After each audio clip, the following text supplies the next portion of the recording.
From Lagos, Nigeria, this is News Central. I am Adeshawa Josh. Our top stories tonight.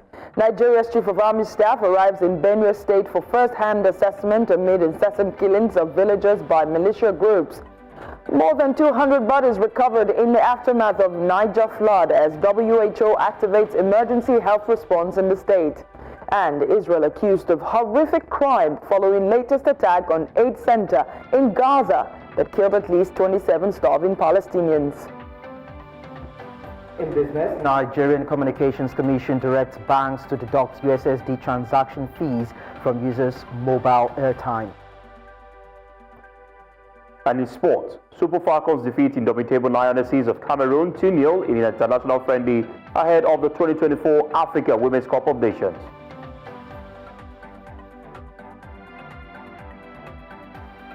Welcome everyone. Tonight begins right now.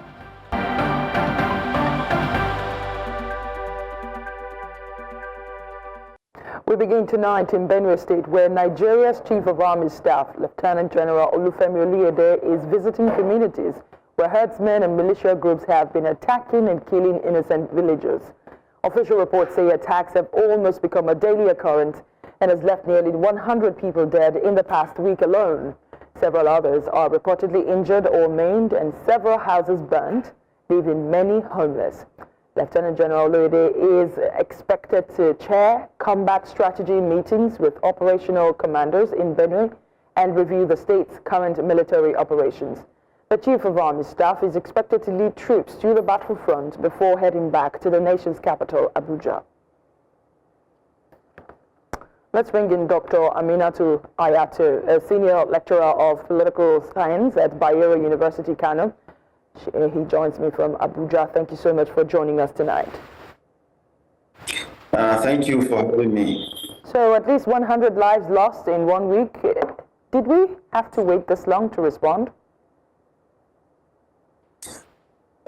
Actually, we don't have to wait this long to respond. But you know, it's not also about the timing of the response, but the appropriate nature of the response itself is what determines whether it is a long-lasting solution or it is something that is just going to be short-lived and then business will continue as usual. We have experienced these killings, across in most of the states in the north central, especially Plateau and Benue, and then in also the northwestern states in Zamfara, Sokoto, Katsina, and so on. So we've seen a lot of these killings. Recently, the resurgence of these killings in Benue State is pathetic, and the government actually has been responding, but by just word of mouth. And I think the action that is needed in those areas is much, much more than word of mouth. It's supposed to be both a short-term and a long-term response by the government. And the problem is that these killings have been happening for a very long time, and there has not been comprehensive investigations conducted into these killings. And then even the response of government does not really show sufficient commitment to really restore peace in Benue State. The recent measure taken by the federal government for the Chief of Army Staff to relocate to that area, I don't think it is a lasting solution, and I don't think it is even going to change anything. If it's going to do anything, it will just be for the meantime. Because this is because of the historical antecedents and circumstances that we've experienced in the past. We've seen in the past regimes where Chief of Staff of that was under President Buhari during his regime was also asked to relocate to that. I recall during Buratai, he was asked to relocate to the state that had a similar problem, and nothing has changed. And recently, even the State Minister of Defense was asked to also relocate to Zamfara. He did that. He hailed from Zamfara, but it didn't change anything. Right. So I think this is more of a window dressing than the real actual solution to the problem. And I don't think by relocating the Chief of Army Staff relocating to Benue State, and which is for a short period of time, is going to change anything. But what kind of impact do you expect it to at least have? Some kind of difference? No, the impact will be that at least the attackers will retreat for now, given that the presence of the Chief of Army Staff. But even the retreating does not mean that the problem has been curtailed, because they are going to actually retreat, to their hideouts, and then after maintaining calm because of the presence of the Chief of Army Staff, and then shortly after that, by the time, what it means is that the moment he and his people leave the state, what they are doing is going to continue. So that's why I said it's not a long-term solution. And the impact it is going to make is only even, in local governments that are close to the metropolitan. But in the hinterlands, because it doesn't mean that the army people are going to, locate themselves, situate themselves in every area that has problem in that state. They will position themselves in places and then, of course, try to, block the areas where these attackers come through, the routes and their connections and all of that, for that meantime. But it's not going to last if the Chief of Army Staff is not going to permanently relocate, for the length of his tenure there. Well, in the last few months, given the recurring nature of herder militia clashes in Benue State, what strategies would you recommend to address the underlying issues, such as land ownership, resource competition, and ethnic tensions that fuel these conflicts? Well, the first thing is to launch, is to commission investigation. You don't take measures without facts. So the federal government, in collaboration with the state government and other relevant agencies, to commission investigation into the foundations of the problem in order to identify and uncover what are the underlying factors that are responsible for the occurrence of this that consistently has led to the loss of lives and properties, and to the displacement of people in terms of their livelihoods, in terms of even their shelters and so on. So when commissions of inquiry are commissioned, the report will determine which action government will take. But in the meantime, swiftly, the government need to really use a mixture of the strategy, both soft and kinetic strategy, to be able to really have a strong hold of these areas where these attacks are happening, so that people can feel safe, to go about their livelihoods. And one of which is to permanently station, military formations in these, frontline areas, and then put deterrence measures in terms of, the communication routes and the supply of, materials, and even, the movement of guns and other, tools used to launch these attacks. Because these people who are suffering these killings actually know where these people are coming from. So there is the need for a combination, of a soft and hard strategy to be able to go about this. And I must tell you that, we have seen these experiences in other countries where lasting solution only was found when, approaches such as, bringing the people who are in conflict with each other together to sit down and discuss what are these problems. What do they want? The attackers really must be saying something. They must be understood to be demanding something. That is why the reason why they are launching those attacks. And the people of these communities who are being attacked should also be able to provide their own explanations in terms of whether they have observed that there is a lingering problem between them and the attackers.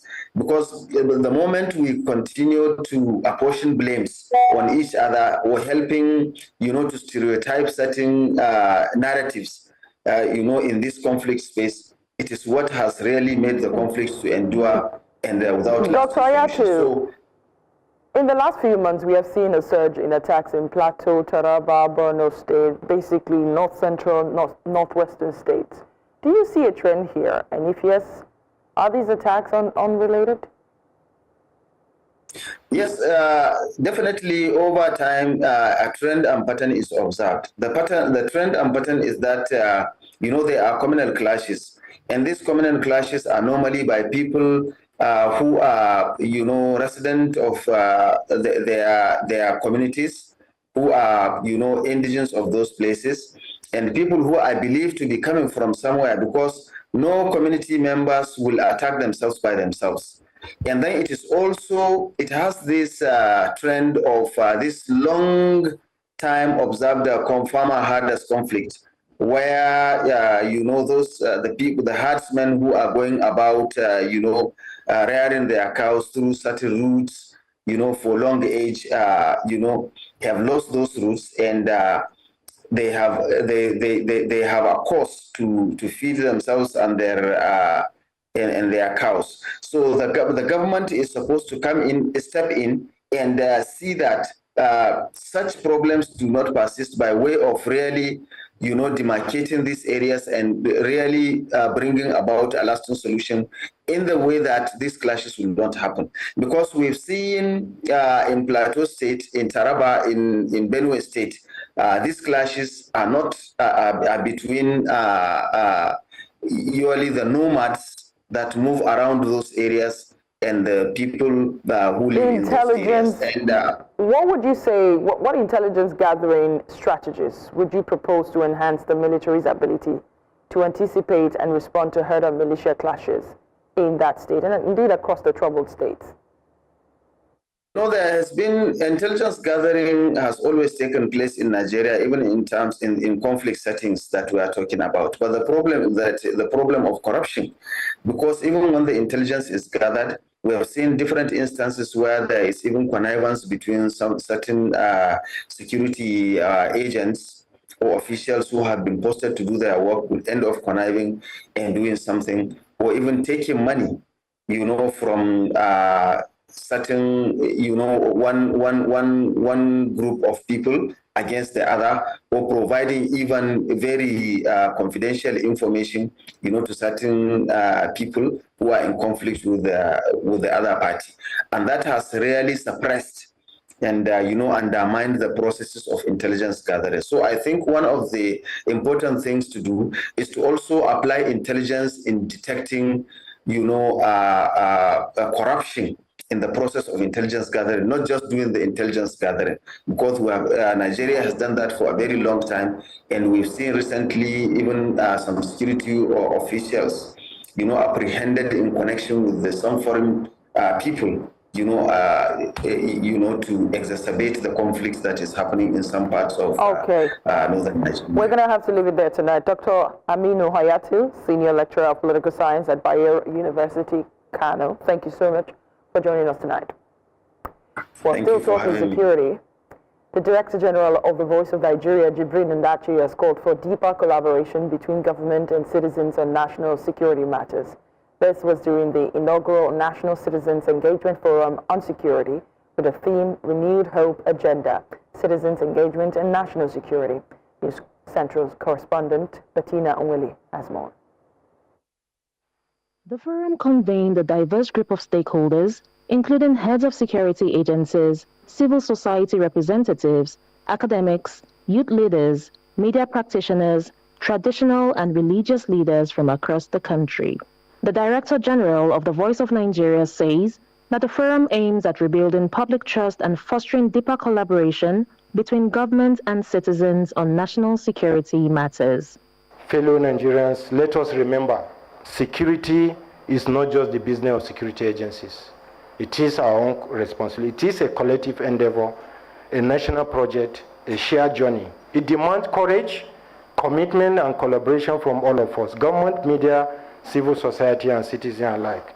The event featured two thematic panel sessions, one to explore the challenges affecting public confidence in Nigeria's security framework, and the other highlighting the proactive role of citizens and the media in promoting national security. Information is critical, especially for the media, for citizens to understand what is going on, because like we said, the issue of fake news, falsehoods, false narrative, people not meaning us well, and somehow we seem to also be buying into all this falsehood. Sometimes I imagine when you see people celebrating when there are failures, it's only someone who doesn't really know what's going on that want to believe or want to pray for his country to fail, forgetting the fact that if your country fails, which means you have equally failed. The Voice of Nigeria Forum signifies a commitment to a citizen-centric approach in addressing national security challenges. If you talk of the institutions, institutional capacity building is very important. Institution must be well established, as well as the capacity building or the capacity of the operators, the staff, the operatives is very important. So the policy is there. Strong policy, national security policy, including national defense policy are there. Then you need to get it, implemented. You have to execute it. By facilitating open dialogue and collaboration, the forum aims to strengthen the partnership between the government and the populace in safeguarding and improving the nation's peace and stability. In Abuja, for News Central, Bettina Nwili. Still ahead tonight, Nigerian judicial workers return to work following suspension of indefinite strike declared by the party. Details of this and more in a moment. Please stay with us.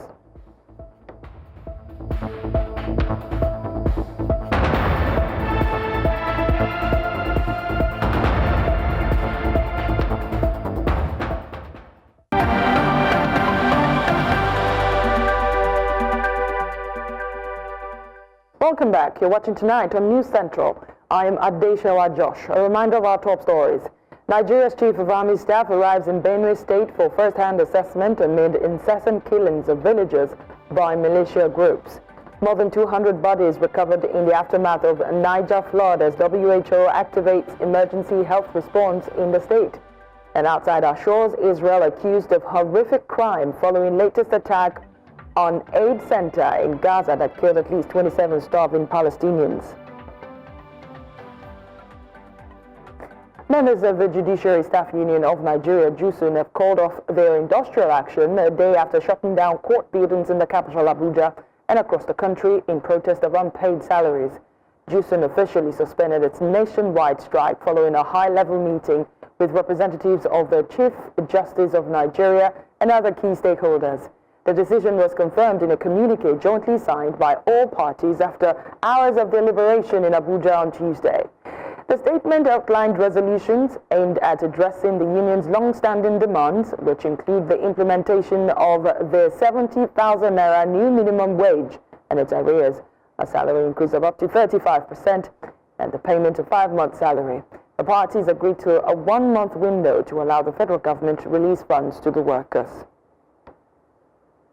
Niger State Governor Mohammed Bago has granted an unconditional state pardon to 11 inmates previously sentenced to death. The state's Attorney General and Commissioner for Justice, Nasiru Muazu, made the announcement during a press briefing in Mina, the state capital, on Tuesday. The prisoners had been convicted in connection to a deadly communal clash between the Gaba and Amfani communities in Lavan local government area, which resulted in loss of life and significant destruction of property. Staying in that state, more than 200 bodies have been recovered in Mokwa community following the devastating flood that left many homes inundated and more than 1,000 people injured. This is according to the state's Commissioner for Humanitarian Affairs, Ahmad Suleiman, who says the exact casualty figure remains unknown. He confirmed that the state government has activated emergency response measures and ordered the distribution of relief materials to displaced victims now sheltered in makeshift camps. Despite these efforts, victims have expressed frustration over poor living conditions and inadequate food supplies. Meanwhile, the World Health Organization says it is collaborating with other partners to support authorities in scaling up emergency health response in the affected communities. News Central correspondent Joshua Marai has the latest. The flood waters may have receded in Mokwa, but what remains is a crisis no less deadly: homelessness, pain, devastation, and heartbreak. We don't see calm. So where you they sleep now? Oh, the place where things happen, now they sleep. Nearly a week after the incident, the promised IDP camp remains missing. The war chief says it was never created. Where is the camp? Tell me which government said that is camp. They located one primary school there, when nobody there. Nobody there. Only children, those almajis went there and sleep. And you are not telling me that there is camp. With no shelter provided, more victims are gradually falling ill, and there is fear of an increase in the death toll, not from the floods, but from government's neglect. What do you feel like currently? I'm feeling headache and cough and cold again. Cough and cold. This started after this incident or before the incident? After it started. I've experienced so far like malaria, cholera, and fevers, and lots more of waterborne diseases. You are sure about cholera? I'm sure. The Niger State Emergency Management Agency insists an IDP camp has been set up and that relief efforts are ongoing.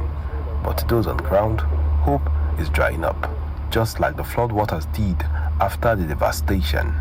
It is 5 days after. Don't you think it's too late? It is not too late because they refuse to come. If you look at it, some people are still here scavenging to try to get what they are going to salvage, from the debris they have here.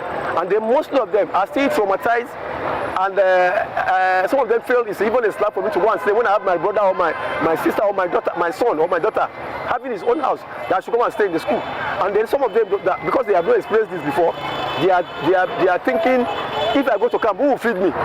Here in Tifin Madza Primary School, donor agencies are only just beginning to set up camp for flood victims. Until now, there was no shelter or proper support on ground. Residents say the response has been slow and deeply inadequate. Clean drinking water remains a luxury in this forgotten corner. Most victims rely on rainwater or on safe wells to survive. In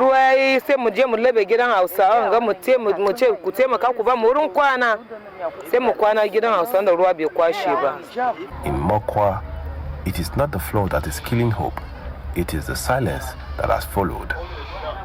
The people here aren't asking for luxury, just a basic Mokwa, Niger State. For News Central, I am Joshua Imarai. Now let's bring in Dr. Raoul Zakaria, a policy analyst who joins me from Abuja, and Dr. Fineface Dumnamene, Executive Director, Advocacy Center. He joins me from Port Harcourt. Gentlemen, thank you so much for joining us tonight. Thank you for having us on the program. Right. I'm going to allow you both to respond to this question very quickly.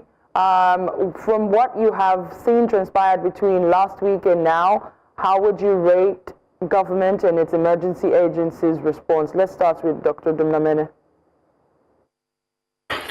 Thank you. I think the Emergency Management Agency has not responded adequately to what has happened in Mokwa. I think this is more like a national emergency. And what we have seen in Mokwa, in Niger State, is not different from what we have seen in Gaza, in the war between Hamas and Israel. Considering the devastation and the number of deaths that has been recorded, over 200 people, over 150 still missing, and a lot of people have been displaced. Government have not responded adequately, and it is high time as a people, as a government, as a nation, we prepare for things like this. We cannot say that what has just happened is something that took us by surprise, because the National Hydrological Agency had earlier predicted the number of states that we are going to be affected by flooding, and this is just one that has happened now, and it is very devastating. So I think government has not prepared adequately for this. NEMA has not also prepared adequately for this, and we also have the NSEMA in Niger State. They are also taking unaware. So I think it is high time government response adequately to this particular incident. Look at the number of people that have died, and look at the response we have gotten so far. It is very, very poor. From the report we have gotten from News Central, it is now that donor agencies are setting up camps.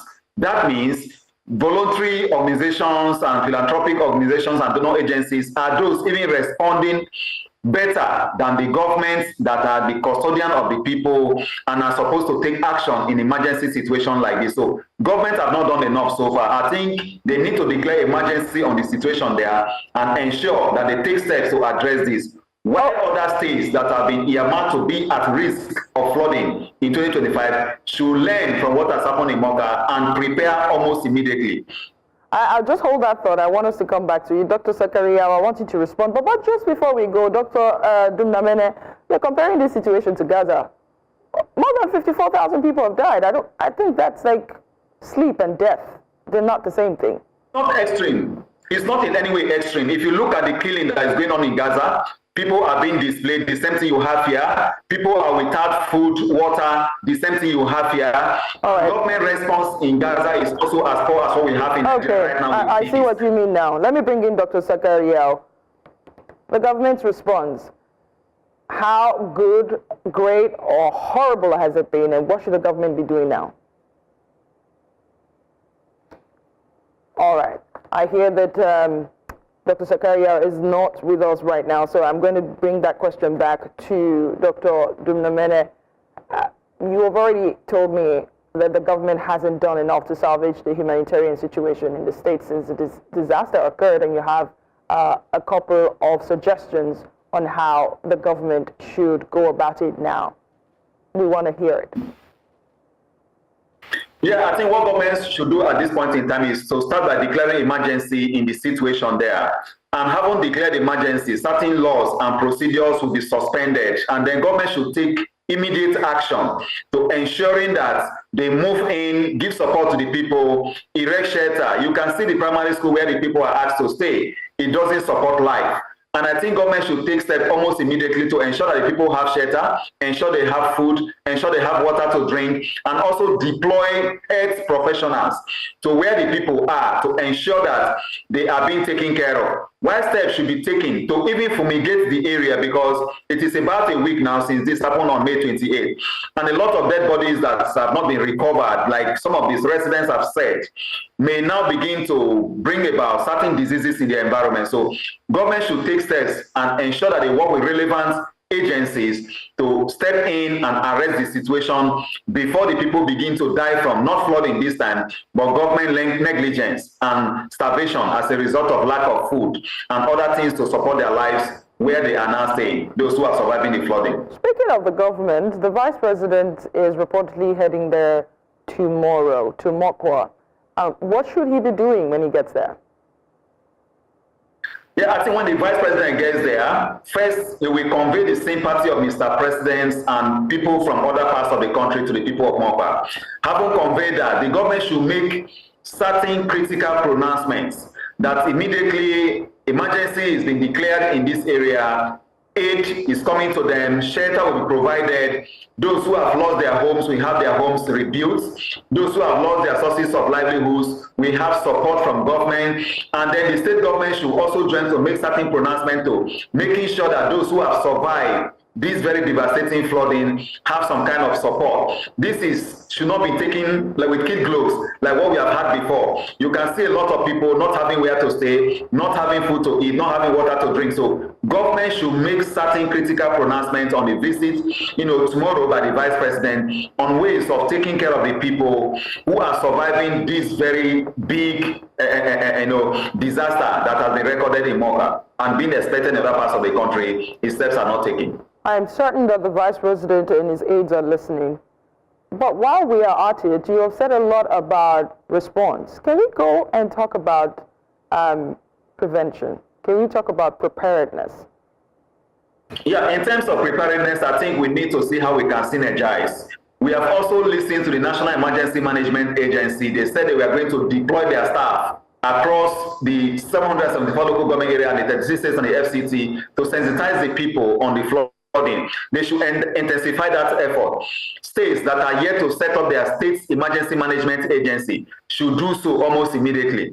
Local government councils across the country, 774 local government councils, should also set up a committee that will work with the state agency, NEMA and SEMA in the various states to ensure that they sensitize the people, they relocate the people, and ensure that when the flooding that we cannot prevent comes, the people are not adversely affected. Camps should be built, and I think the report of previous years of flooding should be leveraged upon at this point in time to ensure that there is adequate preparation to prevent the greater impacts of the flooding like we have had in Mokwa. So it is high time that government across the country, we have to learn from what has happened in Mokwa to ensure that it is properly prevented to the barest minimum. I think the police at this point in time and NEMA SEMA, they should try and deploy all the arsenals to ensure that they prevent this kind of disaster from happening in any other part of the country, because we cannot afford to lose over 200 people again in other parts of the country that has been earmarked to be flood risk area for 2025. So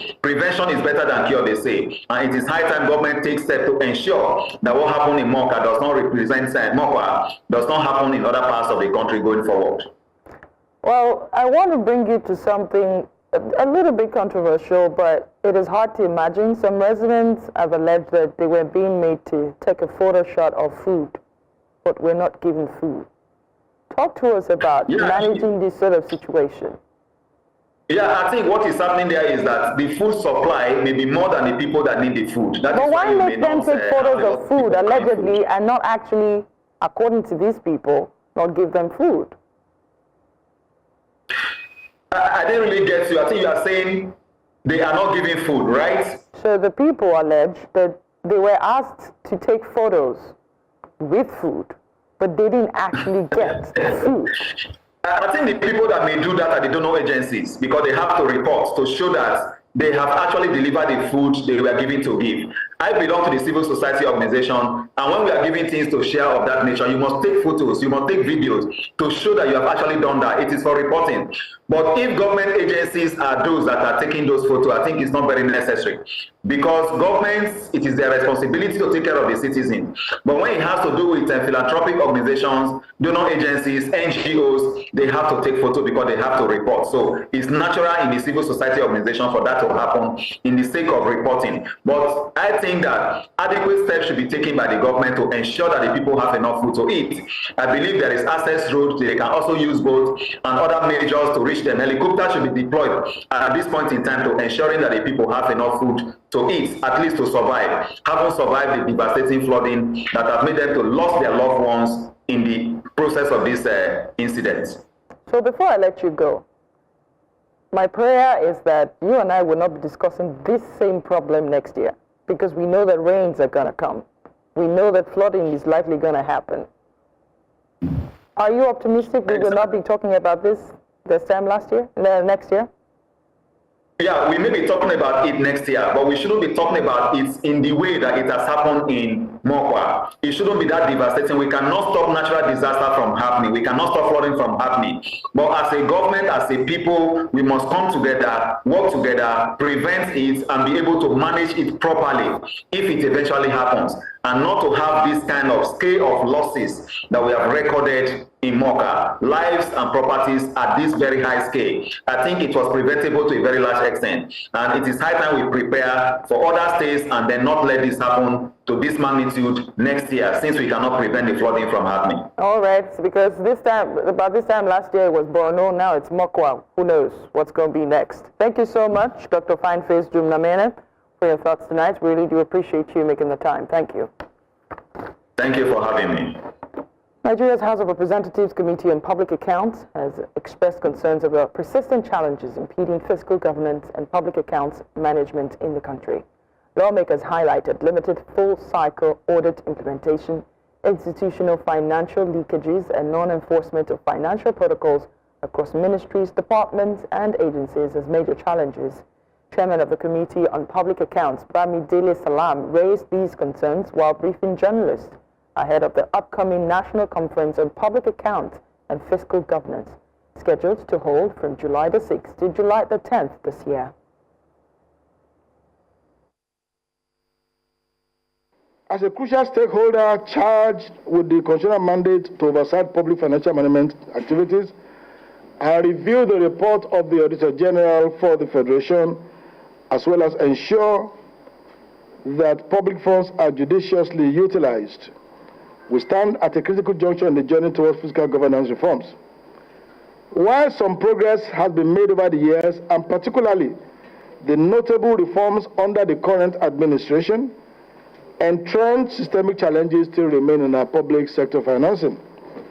Nevertheless, Nigeria will reap optimally from a conference of this nature so that the ongoing fiscal governance reforms initiated by the Tinubu-led administration will be realized in the opportunities that this conference will present to bring together high-level national policy dialogue for galvanization of stakeholders' commitment. Outside our shores, the United Nations says 5 aid workers have been killed in an attack on a convoy headed for Sudan's besieged city of El Fasher, where famine looms after more than 2 years of war. The latest assault on humanitarian aid in the country ravaged by conflict was reported as the United Nations announced a milestone of 4 million Sudanese having fled across borders since the war began in April 2023. The 15-truck convoy organized by the World Food Programme and UNICEF came under attack near Alkoma village in North Darfur State. The UN agencies say in a joint statement, the attack killed 5 members of the convoy and left several others injured, while multiple trucks were burned and critical humanitarian supplies damaged. The UN agencies did not specify who was behind the assault, which took place in an area controlled by the paramilitary Rapid Support Forces at war with the regular army. At least 27 Palestinians were killed in what Gaza's health ministry describes as a mass shooting near an aid distribution center in Rafah. The government media office in Gaza accused Israeli forces of deliberately targeting unarmed civilians gathered for food aid, calling the incident part of a horrific, intentionally repeated crime. In the past 8 days, officials say over 100 Palestinians have died in similar incidents tied to aid distribution points run by the Gaza Humanitarian Foundation.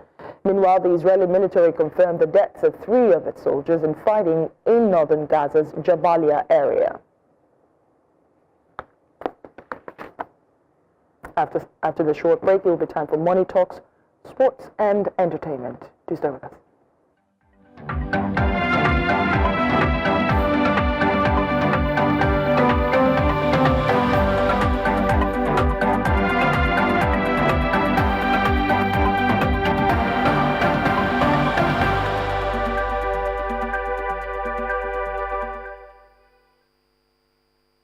Welcome back. It's time for Money Talks and the economy with Lekon.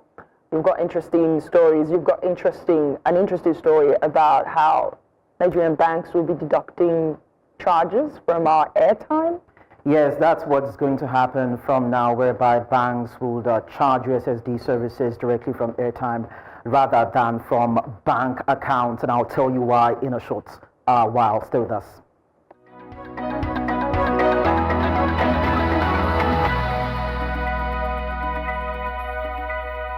Well, starting today, June 3, 2025, Nigerian banks will begin the deduction of charges for USSD banking services directly from customers' mobile airtime instead of their bank accounts.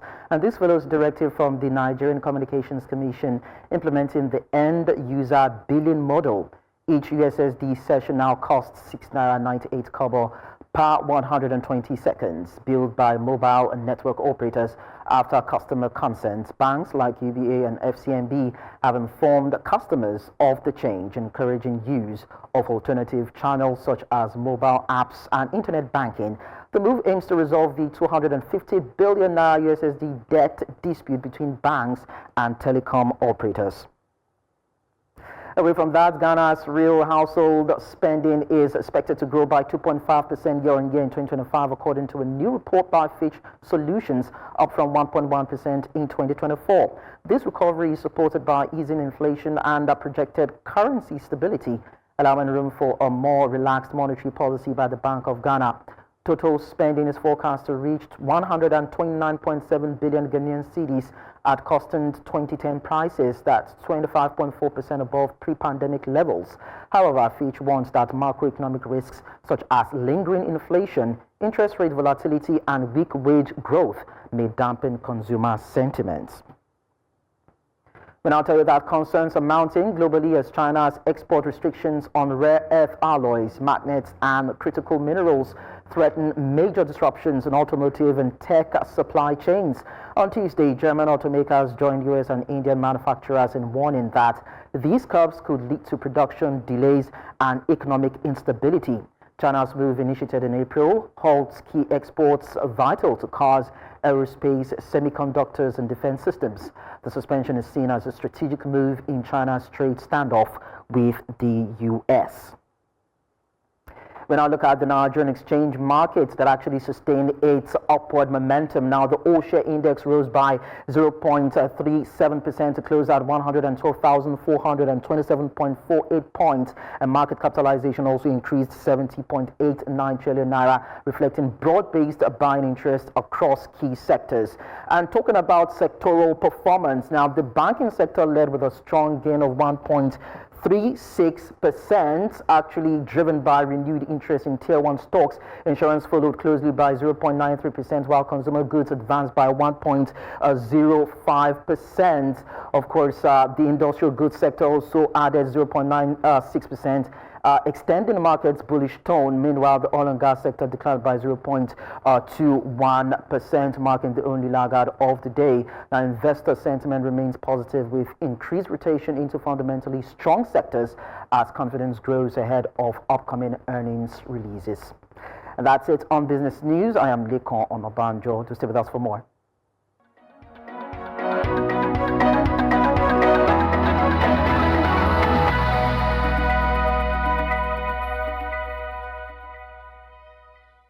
Well, Favor is standing by and smiling. He has the latest in sports news. Favor, yes. What do we have? Yes, of course. I mean, it has to do with the Super Falcons of Nigeria defeating the indomitable Lionesses of Cameroon in an international friendly. Many more details after this timeout.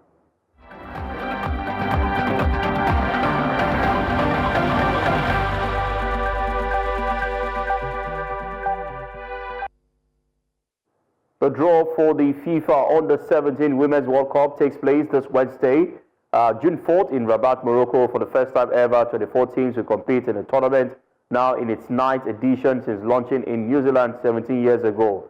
Host nation Morocco is in Pot 1 alongside defending champions North Korea, Spain, Japan, the USA, and Nigeria, who will be making their 8th appearance. Other teams, of course, are spread across 3 more ports, including Brazil, Mexico, France, South Korea, and newcomers Samoa.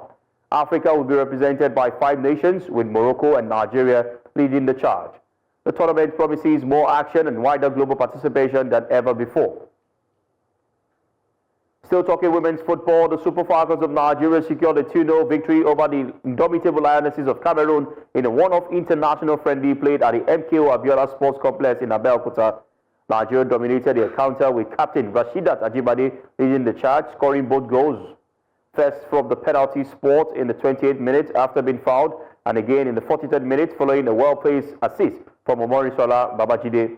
The match, originally scheduled as a 2-leg fixture, was reduced to 1 game due to unforeseen changes. The 9-time African champions Nigeria showcased their strength and tactical flexibility as they continue to prepare for next month's Women's African Cup of Nations in Morocco. Speaking after the match, team coach Justin Madugu and captain Rasheedat Ajibade expressed their satisfaction with the team's performance.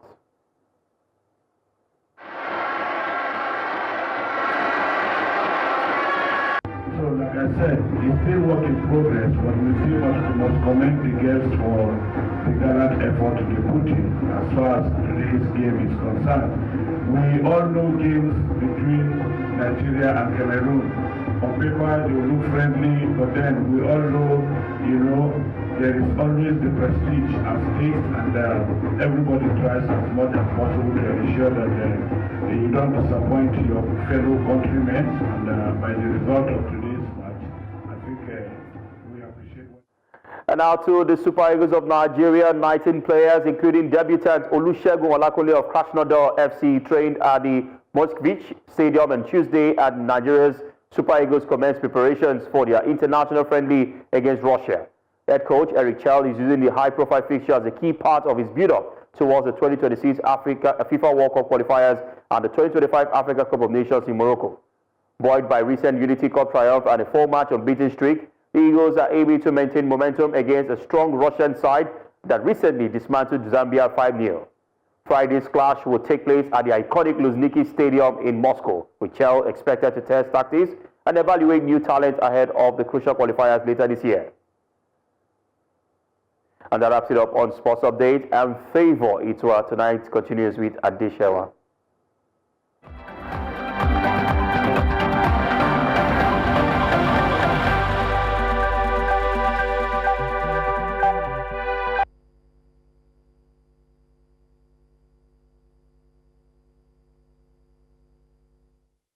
Wrap it up tonight for the latest in entertainment news with Sam Dandy. Sam, what do we have? Exciting. Malik Berry is back. Nigerian singer, producer. He's been a part of several hits, and he's announced his debut album, and fans are excited. I'll tell you all about it after this quick break.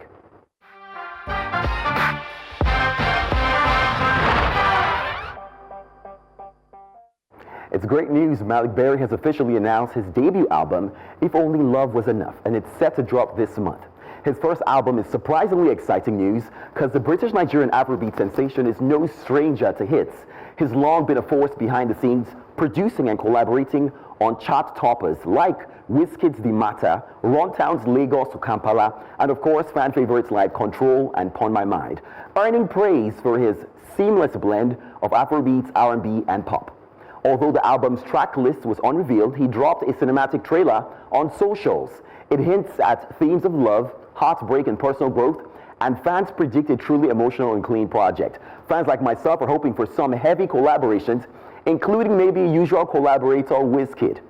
With production credits, of course, on tracks with Davido, Wale, Yemi Alade, Malik Berry's influence on modern Afrobeats is undeniable. Now, there's a lot of excitement, but the good thing is we don't have to wait long. The project drops on June the 13th. Exciting. I mean, I like music, and summer is coming. Everyone wants something to dance to. And the fact that he's going from backstage to front stage, that's a good thing, to be able to write your music and sing it at the same time, joining the likes of Don Jazzy and people like even Young John used to do that. Yeah, people are no longer giving you songs for other people to sing now. You want to own it. You can do backstage and front stage and make all the money. I like that, all the money.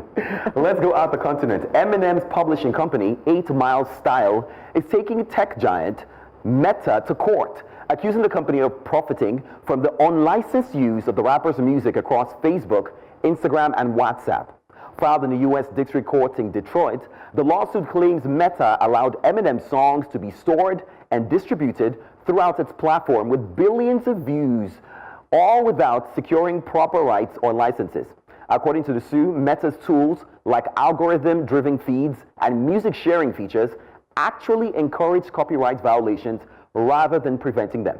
Now, despite these warnings and the removal of a few tracks, alternative versions of his songs, including covers and remixes, remain widely accessible. Now, 8 Mile Style is now seeking over $100 million in damages and demanding Meta halt all unauthorized use of Eminem's catalog. As the case unfolds, it might be a major precedent in the ongoing clash between artists and tech platforms over music rights. I don't know. I am afraid to make mistakes. That's a good one. That is absolutely a good one. Yeah, don't mess around with Eminem. Classic Eminem. Yeah. You know what? I do think musicians, of course, they should benefit if their music is being used in any platform whatsoever. Either their papers need to be signed because people are collecting money. I mean, people are doing the work, and you know what it is on social media and digital platforms. It's just what humans have created and sweated over, the fruit of their labor, and then someone just takes it up and starts making money without necessarily giving them credit. Well, those are definitely the biggest stories in entertainment. I'm Sam Dandy. Thanks, Sam.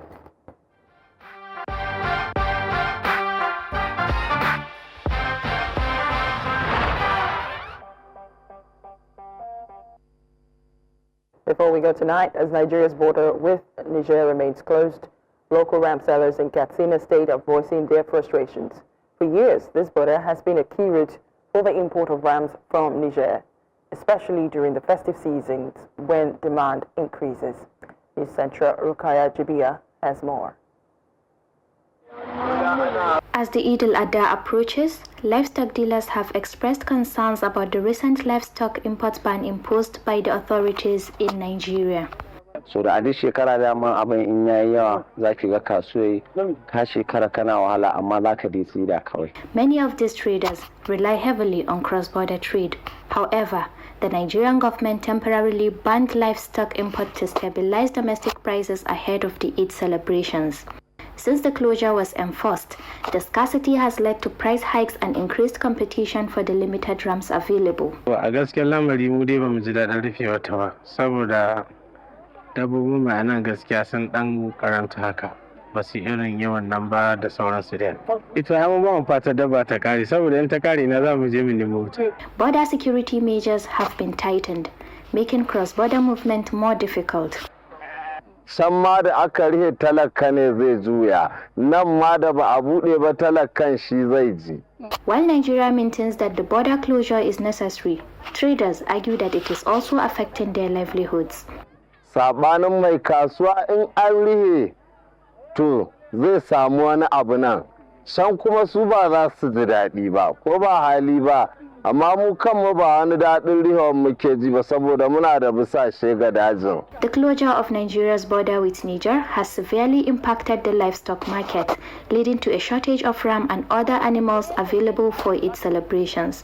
Ba a shigo da wasu ba, wasu kuma larabar da ta wuce ma an kama mamu bisashe. Mutanen mu asara su kai saboda girman Allah. Traders say this restriction has disrupted their livelihood and limits access to affordable livestock for the festive season. In Katsina, for News Central, Rukaya Jibia. And that's the news tonight. But before we go, here's a reminder of our top stories. Nigeria's Chief of Army Staff arrives in Benue State for first-hand assessment amid incessant killings of villagers by militia groups. More than 200 bodies recovered in the aftermath of Niger flood as WHO activates emergency health response in the state. Israel accused of horrific crime following latest attack on aid center in Gaza that killed at least 27 starving Palestinians. Send your eyewitness report to the WhatsApp number on your screen. Follow us on all social media platforms. We are at News Central TV. You can watch News Central live on DSTV channel 422, GoTV channel 23, Star Times channel 274, ABO TV, and on YouTube. Thanks for watching. I'm at Josh. I'll see you on Wednesday.